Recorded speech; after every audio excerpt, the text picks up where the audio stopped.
राजस्थान में कांग्रेस छोड़कर बीजेपी में शामिल हुई ममता शर्मा को बीजेपी ने कोटा के पिपलदा विधानसभा सीट से टिकट दिया। रविवार को ममता शर्मा ने मुख्यमंत्री आवास पर बीजेपी की सदस्यता ग्रहण की थी। शामिल होने की कुछ देर में बीजेपी ने ममता शर्मा को प्रत्याशी भी घोषित कर दिया। ममता शर्मा ने कांग्रेस में टिकटों की बंदरबाट का आरोप लगाया।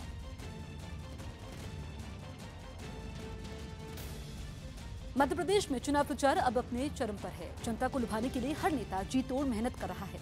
खुद कांग्रेस के प्रदेश अध्यक्ष कमलनाथ ने प्रचार में पूरी ताकत झोंक दी है। ऐसे में हमारे सहयोगी मनोज शर्मा ने चुनाव प्रचार के समय एक पूरा दिन कमलनाथ के साथ गुजारा।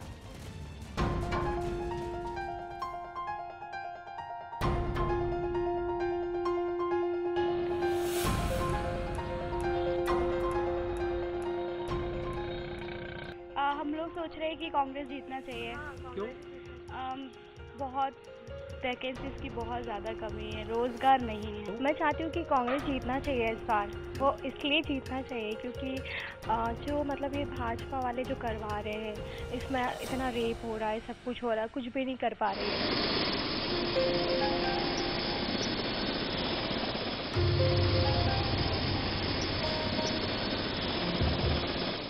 कमलनाथ का कारोबार रोज इस तरह निकल जाता है। मध्य प्रदेश में अलग अलग जगह पर हेलीकॉप्टर से कमलनाथ तमाम इलाकों को कवर करने की कोशिश कर रहे हैं। और चुनाव से पहले कोशिश ये है कमलनाथ की कि कोई भी ऐसी विधानसभा जहां पर कमलनाथ की सभा न कर पाए, हर जगह हर विधानसभा में कमलनाथ की कम से कम एक सभा करने की कोशिश है।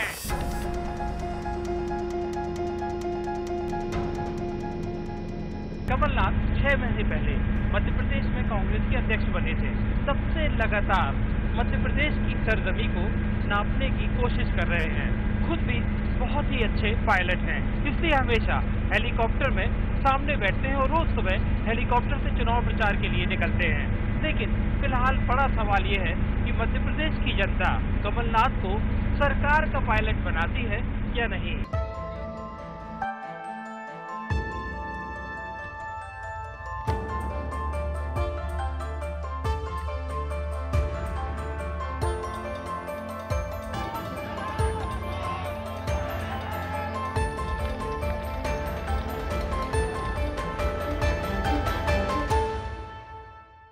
मैं आदरणीय कमलनाथ जी को सादर आमंत्रित करता हूं।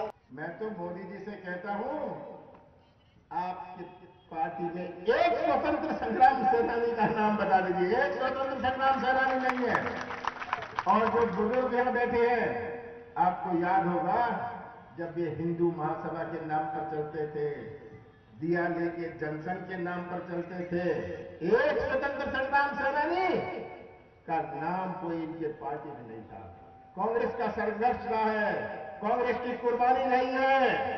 कांग्रेस लड़ी थी गोरों से, अब हम लड़ेंगे चोरों से। तरह तरह की बातें कहेंगे, फिर से इनकी कलाकारी होगी। आज तो जब हिसाब नहीं दे पाते, जवाब नहीं दे पाते, ये आज कहेंगे मोदी जी आएंगे, सोनिया गांधी, राहुल गांधी ये है, परिवार ये है। भाई आप छोड़िए, अपनी बात करिए, अपनी बात करिए, किसानों की बात करिए, नौजवानों की बात करिए, उद्योगपतियों की बात करिए। सोनिया गांधी और राहुल जी की बात तो हम करेंगे। आप किस खुशी में करते हैं? क्योंकि आप जनता को गुमराह करना चाहते हैं।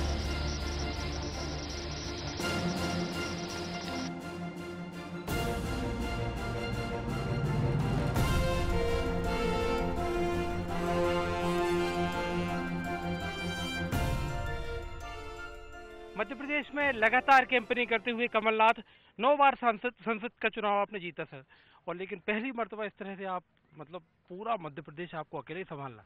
अब संभाल रहे हैं, सब जगह हम सब मिलकर प्रचार कर रहे हैं और जो परिस्थितियां हैं सबके सामने हैं। जहां मध्य प्रदेश का हर वर्ग दुखी है, परेशान है, हमारा किसान होए, भटकता हुआ नौजवान होए, हमारी असुरक्षित महिलाएं होए, छोटे व्यापारी होए, हमारे मजदूर होए, और हम उनकी आवाज उठा रहे हैं। तो बड़े नारे आपने बड़े नए नए गढ़े हैं कि आप बिजली बिल माफ, बीजेपी साफ, ये मतलब बड़ी मतलब जो बीजेपी की आप बार बार कह रहे हैं कि कलाकारी की राजनीति, कैसे? ये बीजेपी की कलाकारी की राजनीति, ध्यान मोड़ने की राजनीति। ये हर चीज में ये तो समय है जब उनको जवाब देना है, उनको हिसाब देना है। ये जवाब और हिसाब तो देते नहीं। ये कहेंगे कांग्रेस ने ये कह दिया, सोनिया गांधी ने ये कह दिया, राहुल गांधी ने ये कह दिया, राहुल गांधी ऐसे है। आप अपनी बात करिए, उसकी चिंता हम क्या कह रहे हैं उसकी चिंता मत करिए। योगी आदित्यनाथ हों या बीजेपी के तमाम जो भी नेता हैं, वो बार बार एक बात उठाते हैं कि जो राम को लेकर, वो कहते हैं कि राम मंदिर को लेकर कांग्रेस एक सबसे बड़ा रोड़ा है, द बिगेस्ट हर्डल। 4.5 साल में कौन सा रोड़ा था कांग्रेस पार्टी? ये कहते थे हमारी सरकार बनेगी, हम राम मंदिर बनाएंगे। 4.5 साल तो उन्होंने कुछ राम मंदिर के बारे में कहा नहीं। अब जब मध्य प्रदेश का चुनाव आया, अन्य राज्यों के चुनाव आए और 5 महीने दूर लोकसभा का चुनाव है, ये राम मंदिर का मुद्दा उठा रहे हैं। इनको जो करना था 4.5 साल इनके लिए सही थे। अब ये कहते हैं कांग्रेस रोड़ा उठा रहे हैं। हम कौन सा रोड़ा बीच में आ रहे हैं? आप क्या कहेंगे राम मंदिर को लेके कांग्रेस का क्या स्टैंड है? देखिए, हम सब धर्म प्रेमी हैं। आज ये मामला सुप्रीम कोर्ट में है, जो कोर्ट फैसला करती है हम स्वीकार करते हैं। आप तो खुद हनुमान के भक्त हैं, पूजा करके घर से निकलते हैं, 6 बजे हमने आपका कार्यक्रम पता किया। तो जब आपको ये कहा जाता है, जैसे आरएसएस कह देती है कि हिंदुओं का अपने आप को प्रतिनिधि कहती है, जब भी आप आरएसएस की बात करते हो तो बीजेपी के तमाम नेता कहते हैं कि आपने हिंदुओं को टारगेट किया। देखिए, क्या आरएसएस और बीजेपी ने हिंदू धर्म का ठेका लिया हुआ है? हम सब धर्म प्रेमी हैं, हम अपनी भावनाओं से करते हैं, पर ये ठेका लेना चाहते हैं और धर्म को राजनीतिक मंच पर लाना चाहते हैं। हम इसके पक्ष में नहीं है, ना इन्हें इनके ठेके के। ये इनको परेशानी होती है अगर हम मंदिर जाएं, तो इनको क्यों परेशानी हो? सब स्वतंत्र है, मंदिर जाएं। ये कहते हैं कि वो राहुल तो जो है सिर्फ चुनाव के लिए शिव भक्त बन गए, राम भक्त बन गए। ये राहुल गांधी जी हमेशा मंदिर जाते हैं, हमेशा धर्म स्थानों में जाते हैं, इसमें कौन सी बात है? पर अब जरा मीडिया उसको ज्यादा करता है। पर बीजेपी के पेट में क्यों दर्द होता है अगर राहुल गांधी जी जाते हैं? नरेंद्र मोदी आ रहे हैं सर मध्य प्रदेश, और ये कहा जाता है मध्य प्रदेश के सियासी वातावरण में एक बात चल रही माहौल में कि जब नरेंद्र मोदी आएंगे तो सब कुछ बदल जाएगा। He is a game changer, वो सारा सब कुछ चेंज कर देंगे। गुजरात में क्या बदला? कहते थे 200 पार, 100 पार कर नहीं पाए।